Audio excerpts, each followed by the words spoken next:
जब जिंदगी में हो जाते हैं। सबको मेरी ओर से जय यीशु मसीह की। मैं हूँ श्वेता सेंसिया। स्वागत करती हूँ आपका हमारे आज के इस प्रोग्राम में, जिसका नाम है अनोखे काम खुदा के। अनोखे काम खुदा के जब जिंदगी में हो जाते हैं, खिल जाती है सूखी डाली, खिल जाती है सूखी डाली, रंग जीवन के बदल जाते हैं।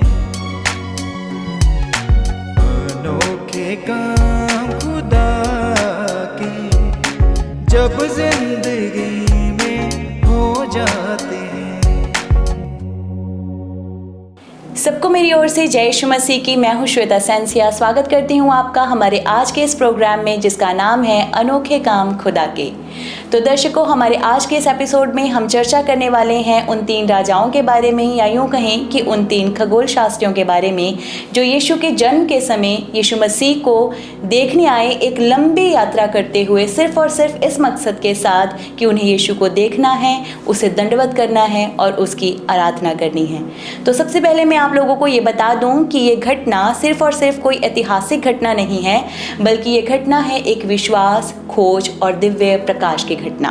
जी हाँ, तो हम आज के इस विषय पर चर्चा करेंगे हमारे आज के इस एपिसोड के गेस्ट जो हमारे साथ हैं, रेवरेंड पटेल कल्याण जी के साथ। स्वागत करते हैं पास्टर जी हम आपका हमारे आज के इस एपिसोड में। तो पास्टर जी, मैं चाहूँगी कि आप हमारे दर्शकों को इन 3 खगोल शास्त्रियों के विषय में गहराई से समझाएं, क्योंकि हम इनके बारे में पवित्र बाइबल में पढ़ते तो हैं, लेकिन मुझे लगता है कि हमारे कम्युनिटी में क्रिश्चियन लोगों को या मसीही लोगों को ही इनके विषय में गहराई से उतनी जानकारी नहीं है। तो मैं चाहूँगी कि आज इसी विषय पर हम चर्चा करें और हमारे दर्शक इस विषय में गहराई से और इसके आत्मिक अर्थों को भी समझ सकें। मैं धन्यवाद करता हूँ परमेश्वर का, जिसने हमें ये सुंदर अवसर दिया कि हम परमेश्वर के वचन को लोगों तक पहुँचाएं, ताकि लोग उस बात को जान सके जिसके बारे में अक्सर लोग नहीं समझते हैं। So first of all I am grateful to you. मैं आपका चैनल का धन्यवाद करता हूँ, जिन्होंने मुझे जो अवसर दिया कि मैं इस शुभ काम के लिए इस्तेमाल हो सकूँ। तो प्रभु का धन्यवाद है। आप पूछिए ताकि मैं आपको अकॉर्डिंग टू क्वेश्चनर मैं आपको बता सकूं कि उसके लिए लोगों को किस चीज़ की ज़रूरत है, उस पर हम बात करेंगे। तो पास्टर जी, सबसे पहले मैं यही पूछना चाहूँगी कि ये 3 राजा कौन थे और प्रभु यीशु को खोजने का निर्णय इन्होंने क्यों लिया? बहुत ही अच्छा और महत्वपूर्ण क्वेश्चन आपने किया। बहुत ज़रूरी है कि इस बात को जानें कि ये 3 मजूसी कौन थे। जब मजूसियों की बात करते हैं तो मजूसी शब्द इस्तेमाल किया गया है, उर्दू भाषा में इसको मजूसी कहा गया है, और हिंदी में इसको ज्योतिषी भी लिखा गया है हिंदी बाइबल में। लेकिन असल में ज्योतिषी शब्द या मजूसी शब्द जो इस्तेमाल किया गया है, ये शब्द आमतौर पे ज्योतिषियों के लिए होता है जो त्योहार बनाते हैं, हाथ देखते हैं या कई तरह के लोगों के बारे में बताते हैं। तो वो ज्योतिषी होते हैं जो ज्योतिष विद्या को जानते हैं। जी बिल्कुल। लेकिन ये लोग उस तरह के ज्योतिषी नहीं थे, ये थे खगोल शास्त्री। खगोल शास्त्री थे, और जो खगोल शास्त्री हैं वो सूरज के बारे में, चांद के बारे में, सितारों के बारे में उनका ज्ञान होता है। नो डाउट कि कहीं ना कहीं वो ज्योतिषों वाला काम भी जानते होते हैं, लेकिन ज़्यादा इनका ध्यान जो होता है बेसिकली वो इसी बात को, इस सितारों के ज्ञान को, चांद और सूर्य भी स्टार्स ही हैं, ठीक है, तो ज़्यादा इनके बारे में जानते हैं। जहाँ तक इनके आने का मकसद या इनका आना, प्रभु यीशु मसीह को ढूंढना, उसका सवाल है, तो मैं आपको बताना चाहता हूँ कि परमेश्वर सिर्फ यहूदियों का परमेश्वर नहीं है जी। God is God of universe, he is creator. वो सृष्टि करता है, उसने पूरी पृथ्वी को बनाया, इंसानों को बनाया, परिंदों को बनाया, चरिंदों को बनाया, दरिंदों को बनाया, छोटे छोटे जीव जंतुओं को बनाया, और वो नहीं चाहता था कि किसी भी तरह से ये सृष्टि पाप के कारण से नाश हो जाए। इस सृष्टि को बचाने के लिए जरूरी था कि परमेश्वर अपने बेटे को भेजता जो योग्य था, क्योंकि और कोई योग्य नहीं था जी। पूरी बाइबल हमें बताती है कि कोई और योग्य नहीं था कि सृष्टि को बचाता अंधकार की शक्तियों से, शैतान की शक्तियों से और कई तरह के श्रापों से मुक्ति दिलाने के लिए प्रभु यीशु का आना बहुत जरूरी था। इसलिए परमेश्वर ने सिर्फ यहूदियों पर ही ये बात प्रकट नहीं की, चरवाहों पर भी प्रकट की, जो एक से दूसरी जगह जाते रहते थे, चलते रहते थे। और वो जब एक से दूसरी जगह सफर करते थे तो जो वो जानते थे उसका बयान भी करते थे। नेचुरली हम एक्सपीरियंस शेयर करते हैं, तो जब उनको एक्सपीरियंस हुआ तो उन्होंने शेयर किया, इसलिए उनके ऊपर प्रकट किया गया। और ज्योतिषी या जिनको हम 3 राजा मशरक के कहते हैं, पूर्व के 3 राजा कहते हैं, उनके ऊपर प्रकट इसलिए किया कि ये घटना सिर्फ यरूशलेम में ही नहीं रहनी चाहिए थी, बल्कि पूरी दुनिया में इसको फैला था। इसलिए परमेश्वर ने अपने इस भेद को सितारे के द्वारा उन लोगों पर प्रकट किया जो सितारों का ज्ञान रखते थे, जिनको हम खगोल शास्त्री हिंदी भाषा में कहते हैं जी।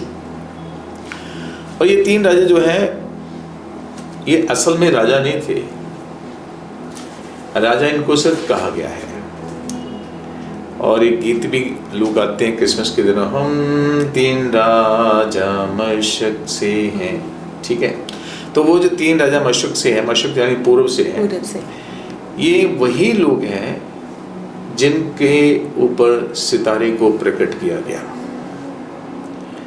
और जब इन्होंने स्टार देखा तो स्टार को देखने के बाद उस पर अध्ययन किया, उसके बारे में जानकारी हासिल की, तो पता चला कि ये स्टार जो है ये आम स्टार नहीं है, ये सितारा किसी बड़े राजा के पैदा होने का चिन्ह है। और वो भी वो राजा जिसकी सल्तनत कभी खत्म नहीं होने वाली है, बल्कि हमेशा रहने वाली है। इसलिए जब उनको ये पता चला कि भाई एक ऐसा राजा पैदा हो रहा है जिसकी सल्तनत कभी खत्म ही नहीं होने वाली है, उनके अंदर एक बड़ी उत्सुकता पैदा हुई इस बात को जान के। ये बड़ी कॉमन चीज़ है, हमें कोई अदबी चीज़ पता चले तो हम भी उसको जानने के लिए उत्सुक होते हैं। तो जब इनके अंदर उत्सुकता पैदा हुई तो इन्होंने एक दूसरे को कांटेक्ट नहीं किया, क्योंकि कांटेक्ट का एक ही साधन था, पूर्व का उस तारा जो परमेश्वर ने इनको दिखाया, ठीक है। और ये इंडिया में भी नजर आया, इथियोपिया में भी नजर आया और पर्शिया में भी नजर आया, ठीक है। और ये 3 राजा थे जिसको राजा कहा गया। मैंने बताया ये एक्चुअली में राजा नहीं थे, ये राजज्योतिषी थे जी। जब वहां से चले तो अपने साथ ये अकेले नहीं चले, ठीक है। इसलिए जो इनके साथ लोग आए थे, जब एक मंत्री निकलता है तो उसके साथ भीड़ निकलती है, सेना निकलती है, पुलिस निकलती है और गाइड करने वाले लोग निकलते हैं। तो यहाँ इनके साथ भी एक पूरा झुंड था, थोड़े लोग नहीं थे, बहुत सारे लोग पर्शिया से आए, बहुत सारे लोग इंडिया से, बहुत सारे लोग जो हैं वो इथियोपिया से भी आए, ठीक है। ये इथियोपिया साउथ अफ्रीका की साइड में पड़ता है जी। या most of the people are blacks, ठीक है। तो ये वहाँ से आते हैं। तो जब ये आए तो एक राजा को मिलने जा रहे हैं, खाली हाथ नहीं आए। इनका मकसद था यीशु का दर्शन करना, उस राजा का दर्शन करना जिसकी सल्तनत कभी खत्म होने वाली नहीं है। इसलिए उस मकसद को लेकर के, जैसा आपने इंट्रोडक्शन में बताया कि ये इस मकसद से आए कि उस राजा का दर्शन करें जिसकी सल्तनत कभी खत्म होने वाली नहीं है। और ये खाली हाथ नहीं आए, अपने अपने मुल्क की, अपने अपने देश की जो अच्छी अच्छी चीज़ें वो साथ लेकर आए। सोना लेकर आए, मोर लेकर आए, लुबान लेकर आए, ठीक है। सोना एक राजा को भेंट किया जाता है, ठीक है। और जो लुबान है वो एक आराधना का साधन है और ऐसे अपने प्रभु की आराधना करनी है, ठीक है। और इसी तरह से जो मुर है ये कुर्बानी का प्रतीक है। तो इस तरीके से प्रभु यीशु मसीह के आने से, स्टार के आने से जो चीज़ें हमने देखने को मिलती हैं, चाहे वो सोना है, मुर है, लुबान है, ठीक है, तो गडरियों के बारे में कहा जाता है वो भी आए तो मेमना लेकर आए, कुर्बानी का मेमना, क्योंकि आत्मा ने उनके ऊपर प्रकट किया। जो पैदा होने वाला वो मसीह है, ठीक है।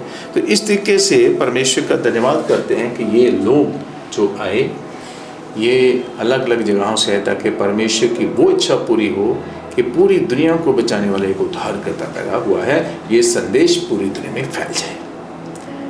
इसलिए चरवाहों पर और इसलिए मजूसियों के ऊपर ये बात परमेश्वर ने प्रकट की। तो पास्टर जी, अगला सवाल मेरा ये है कि बाइबल हमें बताती है कि उन्होंने प्रभु यीशु के जन्म की खबर को सुना, तो मैं ये जानना चाहती हूँ कि उन्होंने ये खबर को किससे सुना? हाँ, ये बड़ी इंपॉर्टेंट बात है। जो सितारा उनको पूर्व में दिखाई दिया जी, वो सितारा इनकी अगुवाई करता है। अब देखो, उन दिनों में कोई नेटवर्किंग नहीं थी जी, और परमेश्वर ने अपना नेटवर्क चलाया, ठीक है, आसमान में नेटवर्क लगा दिया। वो स्टार उनको लीड कर रहे हैं, इंडिया से भी, इथोपिया से भी और पर्शिया से भी। ये खुदा की प्लानिंग थी और वो स्टार के पीछे चलते चलते चलते चलते चले और वहां पहुंचे जहां यीशु का जन्म होना था। सबसे पहले वो पहुंचे राजा के पास, राजा के घर में। जब राजा के घर में गए तो हेरोदेस को जब इन्होंने कहा भी हम तो उस राजा के दर्शन करने आए जो पैदा हुआ है, हम उसको सलाम करने के लिए, उसके सिजदा करने के लिए, उसकी आराधना करने के लिए, तो हेरोदेस को तो कोई खबर नहीं। जब उसको कोई खबर नहीं है तो वो बड़ा परेशान हुआ, मेरे उत्तरी कौन राजा हो सकता है, मैं दुनिया का राजा हूँ, मेरे से बड़ा कोई राजा नहीं है। तो वो बड़ा गुस्से में भी आया, लेकिन उसने अपने गुस्से पर कंट्रोल किया और समझदारी से काम लिया। उसने पंडितों को बुलाया और उन्होंने आकर के पोथियां खोली और बताया कि उस बालक का जन्म बैतलहम में होना पाया गया है, क्योंकि लिखा है, हे बैतलहम प्राता, तू जो बहुतों में छोटा कहलाता है, तुझ में से एक अधिपति निकलेगा जिसकी सल्तनत कभी खत्म नहीं होगी। तो ये खबर उनको हेरोदेस के महल से उन लोगों से मिली जो वहां पर शास्त्री थे, ठीक है, जो वहां के पंडित थे। उन्होंने बताया कि शास्त्र में ऐसा लिखा हुआ है जी, ठीक है। तो वहां से फिर ये बाहर निकले तो राजा ने इनको कहा, देखो भाई, जाओ और उसको ढूंढो, उसको आराधना करो और आकर मुझे भी बताओ ताकि मैं भी जाकर उसको प्रणाम कर सकूं। इस तरीके से उनको यीशु के जो पैदा होने की खबर जो है वो उनको हेरोदेस के महल से उन लोगों से मिली जिन्होंने पोथियां पढ़ी हुई थी। तो फिर उसके बाद बाहर निकले, स्टार उनको फिर बैतलहम की ओर ले गया जहाँ यीशु का जन्म हुआ था। और बाइबल बताती है कि स्टार उस घर पे जाकर रुक गया जहां बालक यीशु था अपनी माँ के साथ जी, ठीक है, उस घर पे आकर रुक गया। और यहाँ मैं ये मेंशन करना चाहूँगा कि आज बहुत सारे मसीही लोग चर्चेस के ऊपर, घरों के ऊपर, बड़ी बड़ी बिल्डिंगों के ऊपर स्टार लगाते हैं, लेकिन पता नहीं क्यों लगाते हैं। घर के ऊपर स्टार का मतलब ये है कि Lord Jesus is born here, Yeshu इस घर में जन्मा है, इस घर में है जी, ठीक है, यीशु इस घर में है।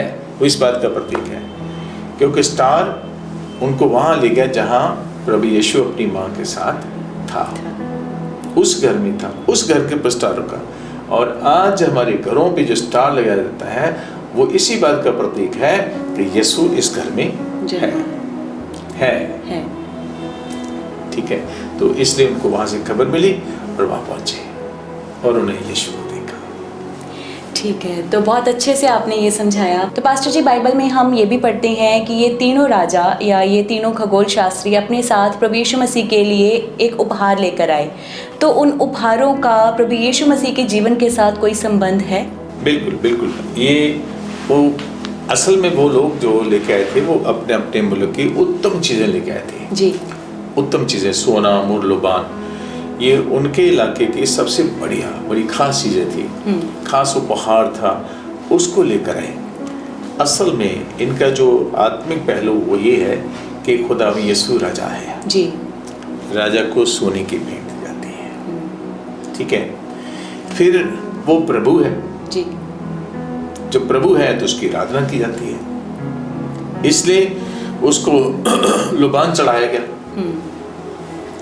और लुबान से उसकी आराधना की गई, ठीक है।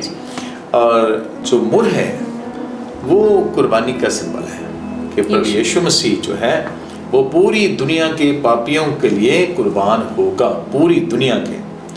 ये खबर पूरी दुनिया में फैलनी चाहिए कि वो पैदा हो गया है जिसने पूरी दुनिया का उद्धार करना है। तो इसलिए ये 3 भेंटें जो हैं इनका आत्मिक रूपक यही है कि सोना उसके राजा होने को प्रतीक है, मुर उसकी कुर्बानी का प्रतीक है और लुबान उसके प्रभु होने का प्रतीक है। तो मेरा अगला सवाल पास्टर जी आपसे ये है, बाइबल में उनके मार्गदर्शन में कौन सा चमत्कार या संदेश दिया गया है? परमेश्वर का धन्यवाद कि आप बहुत अच्छे से क्वेश्चंस को लेके आ रही हैं। इस बात को जानना बहुत ज़रूरी है जी। कि उनके मार्गदर्शन में सबसे बड़ा चमत्कार यही था कि एक सितारे ने उनको गाइड किया। जी बिल्कुल। और 3 दिशाओं से आ रहे वो लोग, अलग अलग जगहों से आ रहे हैं, इंडिया से आ रहे हैं, इथोपिया से आ रहे हैं, पर्शिया से आ रहे हैं, लेकिन एक ही स्टार उनको मार्गदर्शन कर रहे हैं। ये अद्भुत बात है। ये अद्भुत बात है जी। अच्छा, दूसरी बात ये चमत्कार है बिल्कुल। और चमत्कार के साथ साथ संदेश ये है कि परमेश्वर ने जो उनको दिखाया उन्होंने उसको हल्के से नहीं लिया। जी। बहुत बड़ी बात है। उस तारे ज्ञानी थे, हाँ भी एक राजा पैदा होगा जिसकी सल्तनत कभी खत्म ना होगी, इसको जान करके वो बैठ भी सकते थे घर में, बिल्कुल। लेकिन ये नहीं बैठे, बल्कि उन्होंने एक निश्चय किया कि हम उसको देखने के लिए जाएंगे, मैं देखने के लिए जाऊंगा। ये उनका पर्सनल डिसीजन था। इंडिया वाले का अलग, पर्शिया वाले का अलग, इथोपिया वाले का अलग। जी। और तीनों ने एक फैसला लिया अपनी अपनी जगह पे कि मैं उस राजा को जरूर देखूंगा और अपनी भेंट लेके जाऊंगा। इसमें हमें सीख ये मिलती है कि हमारे पास वचन आ गया। जी हाँ जी। हमने वचन को पढ़ लिया, संडे चर्च गए, चर्च अटेंड किया, घर में आ गए। ये क्या बात हुई? ज्योतिषी हमें सिखाते हैं भी उनको जब कलाम मिला वो बैठे नहीं, चल पड़े। ठीक है, चलना ही जिंदगी है, चलते ही जाना है जी। ठीक है। तो जिस लाइफ में फ्लो नहीं है, किसी बात को लेकर, किसी जानकारी को लेकर अगर उसके अंदर फ्लो नहीं है, वो खत्म हो जाती जिंदगी, बढ़ती नहीं है। मनुष्यों के जीवन में जो उन्होंने देखा अद्भुत था, उसको फॉलो करने के लिए चल पड़े। जब चल पड़े, यीशु का दर्शन हो गया उनको। बिल्कुल। अगर नहीं चलते तो कलाम कहता है अगर तुम खामोश हो जाओगे तो पत्थर चिल्ला उठेंगे। हमारे जीवन में आज के संदर्भ में आज का जो मसीही है उसके जीवन में भी स्टार है, और खुदावन यीशु का कलाम, खुदा का पाक रूह, ये तीनों इस कलाम के द्वारा हमसे बातें करते हैं और पवित्र आत्मा हमारी अगुवाई करता है जी। और हमें कहाँ लेके जाते हैं? सियोन देश हमारा देश, रहते हैं हम परदेश, जाएंगे हम अपने देश। Hallelujah hallelujah hallelujah hallelujah. हम बस गाते हैं, जाते नहीं हैं। प्रॉब्लम हमारी यही है, मजूसियों को मिला वो चल पड़े और मंजिल पाई। हमारे पास है, चलेंगे तो मंजिल पाएंगे। मिलेगी। ये सीख हम मतलब एक बहुत गहरी सीखते हैं इससे। मैं जब आप बता रहे थे ये सोच रही थी इन बिटवीन कि ये हम जो 3 राजा हैं जो एक यात्रा के लिए चल पड़े, जिसका एक डेस्टिनेशन था, एक पॉइंट था जहाँ पे प्रभु ने उनको लेके जाना था, यीशु मसीह का जन्म, परमेश्वर का पुत्र। तो मैं ये सोच रही थी कि क्या ओल्ड टेस्टामेंट में भी ऐसे कुछ कैरेक्टर्स हैं जिन्होंने यीशु परमेश्वर के कहने पर अपनी यात्रा को शुरू किया और वो एक प्रॉपर एक डेस्टिनेशन पे पहुंचे। बिल्कुल बिल्कुल, आपने फिर से एक बहुत मुझे ऐसा लग रहा था कि कोई चीज़ ओल्ड टेस्टामेंट से भी रेजोनेट हो सकती है। बिल्कुल बिल्कुल श्वेता जी, आपने बहुत अच्छा सवाल किया, और बल्कि मुझे आपने उत्सुक कर दिया कि मैं आपको बताऊं। जी, पुशअप किया है। और ओल्ड टेस्टामेंट में हम देखते हैं कि अब्राहम को खुदा ने बुलाया और उसको कहा दुनिया के कोई तुझ से आशीष पाएंगे, तू आशीष का मूल होगा। अपने बाप के घर को छोड़, अपने जन्मभूमि को छोड़, अपने घराने को छोड़, और जिस मुल्क के लिए मैं तुझे कहता हूँ, जो मैं तुझे तेरी संतान को देने वाला हूँ, उसकी ओर चल पड़ा। उस समय उसकी उम्र 75 साल की थी जी, और उसकी वाइफ की उम्र 65 साल की। आज के समय में 65 साल में बंदा बूढ़ा हो जाता है जी, ठीक है। और इससे बढ़कर उसकी वाइफ जो थी वो बांझ थी, बच्चा होने की तो उम्मीद ही नहीं, इतने सालों में नहीं हुआ, आगे कहाँ से हो जाएगा। फिर भी अब्राहम ने परमेश्वर की बात को सुना, विश्वास किया, अपनी वाइफ को लेकर के चल पड़ा, और अपने साथ उसने थोड़ी सी संपत्ति और अपने भतीजे को भी साथ ले लिया जी। और वो चलता गया चलता गया चलता गया। परमेश्वर उसको धनाढ्य करता गया, उसको बहुत बरकत दी। और एक समय ऐसा है जब सदोम और मोरा के ऊपर 5 राजाओं ने मिलकर हमला किया और लूत को भी बंदी बना के ले गए। उस समय वो मरमे के जंगलों में था, और वहां जब उसको पता चला कि ये सब हो गया है, तो उसने 370 अपने चरवाहों को लेकर के उन राजाओं का पीछा किया और उनको हरा करके उनसे एक चीज को वापस लेके आया। लिखा है एक सूत्र तक ने उसने छोड़ा।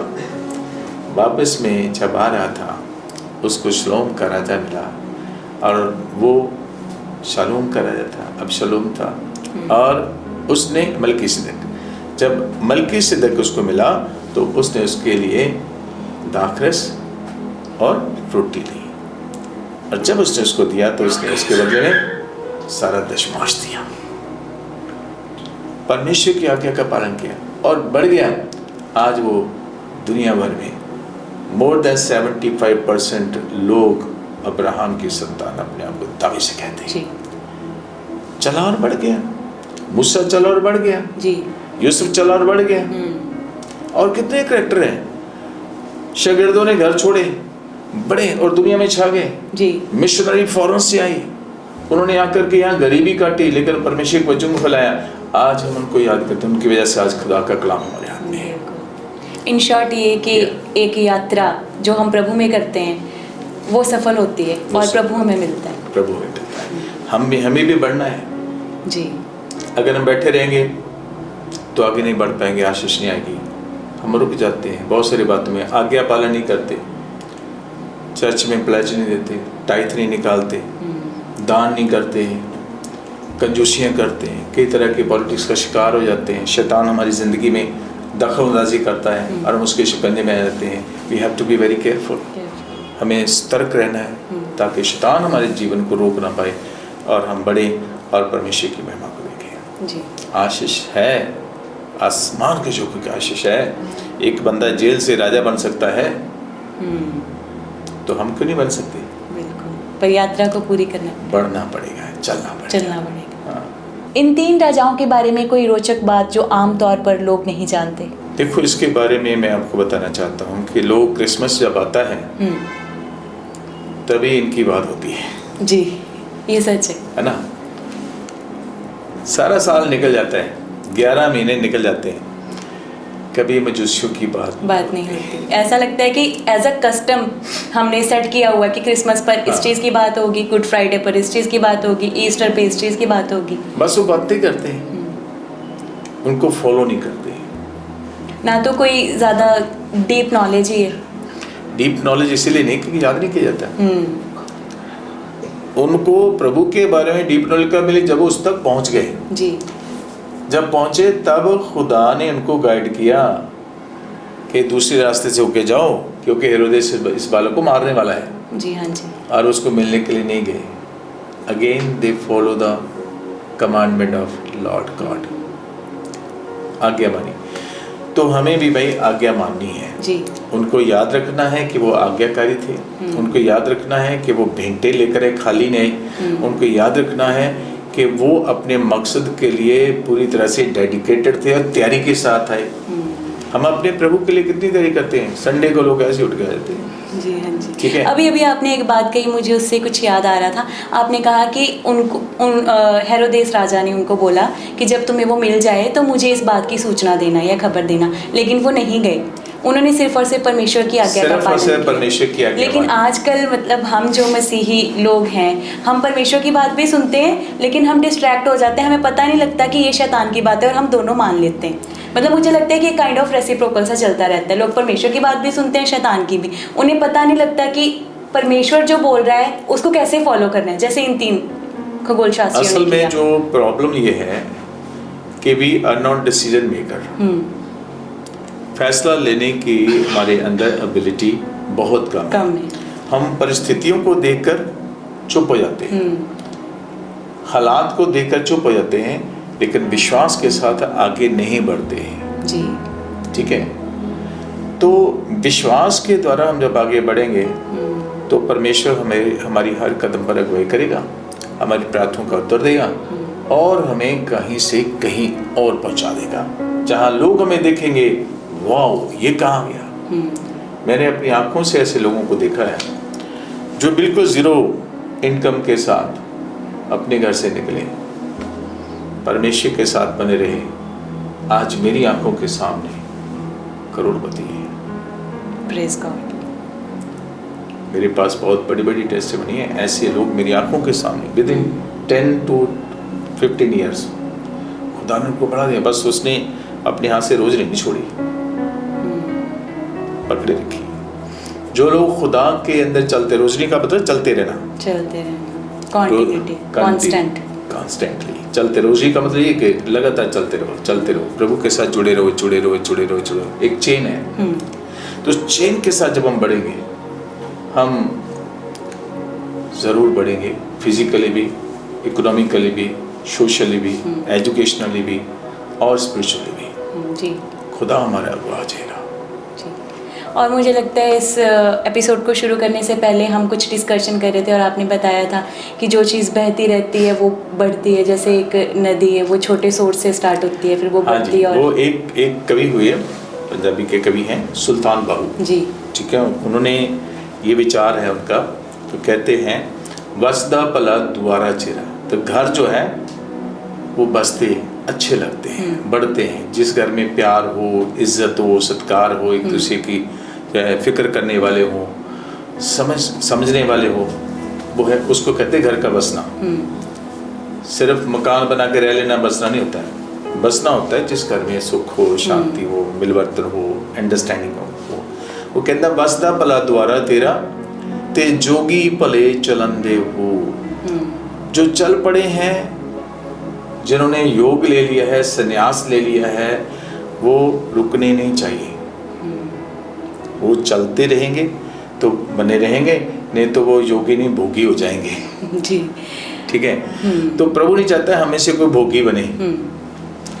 हमें प्रभु ने बनाया है परमेश्वर में पढ़ने के लिए, हम उसके साथ चलते स्वर्ग की ओर जाना है, इन ज्योतिषियों की तरह। ठीक है, स्वर्ग की ओर जाना है। और जिस तरह से जोशी अपने मुल्क से निकले और उस जगह पहुंचे जहां उनको स्वर्ग का परमेश्वर मिला। ठीक है। फिर कहता वगदे पानी, ये एक उदाहरण है, वगदे पानी निर्मल हुंदे ते दाग ना लगन मंदे हो। ठीक है। फिर शैतान हमें नहीं छू सकता। बिल्कुल। जब हम परमेश्वर की राह पे चलेंगे, चलते रहेंगे तो पवित्र रहेंगे, बचे रहेंगे, रुक जाएंगे तो फंस जाएंगे। बिल्कुल। और अब मुझे लगता है कि इसी बात के साथ वो बात रेजोनेट हो रही है, जैसे हेरोदेस ने उनको कहा कि जब तुम्हें वो मिले तो मुझे बताना। वो चलते रहे और यीशु को देख के फिर से चल पड़े, रुके नहीं उसके पास। नहीं, अगर रुक जाते तो मुसीबत में फंस जाते, वो उनको भी मार देता और वो वहाँ भी आ जाते। बिल्कुल। तो plan of God is different than the plan of man. Exactly. तो हमें अपनी नहीं बल्कि खुदा की सुन के उसके अनुसार चलेंगे तो परमेश्वर की आशीष पाएंगे और दुनिया को बचाने वाले हो जाएंगे जी। अगर यीशु के बनना चाहो, कुछ करके दिखाना होगा, खुद बचना ही काफ़ी नहीं है, औरों को बचाना होगा। बहुत खूब। तो बहुत अच्छे से आपने आज हमारे इस विषय की चर्चा को आगे बढ़ाया और मुझे लगता है हमारे दर्शकों को समझ में भी आया होगा। बहुत सी फैक्ट्स थे, बहुत सी चीज़ें जो मुझे लगता है काफ़ी लोगों को पता भी नहीं थी। उनको ये नहीं पता था कि उनके नाम क्या हैं या वो कहाँ से, किस पूरब से आए, लेकिन किस किस देश से आए, ये मुझे लगता है बहुत लोगों को अभी भी नहीं पता था। और मैं आशा करती हूँ कि हमारे आज के इस एपिसोड से ये बात हमारे दर्शकों को बखूबी मालूम हुई होगी। तो मेरा अंतिम सवाल आपसे ये कि आप हमारे दर्शकों को इन तीनों राजाओं की यात्रा से क्या संदेश देना चाहते हैं? बस यही है कि हमें रुकना नहीं है, चलेंगे, प्रभु के साथ चलेंगे तो आसमान की आशीष आएगी। प्रभु का कलाम कहता है पहले उसके राज्य और धर्म की खोज करो, और खोज वही करता है जो खोज के लिए निकलता है। ठीक है, फिर तुम्हें ये सब चीज़ें मिल जाएंगी। तो हमें उसके जैसे उन्होंने खोज की, यीशु की खोज की, हमें भी खोज करना है जी। इतिहास की दूसरी किताब उसके 7वें अध्याय के अंदर लिखा है 14 आयत में, तब यदि मेरी प्रजा के लोग जो मेरे कहलाते हैं दीन होकर दुआ करें और मेरे दर्शन की खोज करें और अपनी बुरी चाल से फिरें, तो मैं स्वर्ग में उनकी प्रार्थना को सुनूंगा और उनके पाप को क्षमा करूंगा और उनके देश को बहाल कर दूंगा। बहाल करने का मतलब खुशहाल करना, मुक्ति पापों से, मुक्ति बीमारियों से, मुक्ति आफतों से और मुक्ति तमाम तरह के अंधकार की शक्तियों से मिलेगी जब हम बढ़ेंगे, खोज करेंगे जी। तो दर्शकों, हमारे आज के इस एपिसोड में हमने जाना इन 3 राजाओं के बारे में या इन 3 खगोल शास्त्रियों के बारे में, जिनकी यात्रा हमें एक बहुत ही गहरा संदेश देती है और ये सिखाती है कि हमारी यात्रा प्रभु में चाहे कितनी भी लंबी क्यों ना हो, लेकिन अगर हम विश्वास से प्रभु को खोजें तो वो हमें ज़रूर मिलते हैं। तो इसी भावना के साथ हम आज के इस एपिसोड को समाप्त करेंगे। हम मिलेंगे आपसे अगले एपिसोड में एक नए अनोखे काम के साथ और करेंगे चर्चा एक इंटरेस्टिंग बिब्लिकल टॉपिक पे। तब तक के लिए सबको जय यीशु मसीह की। God bless you all.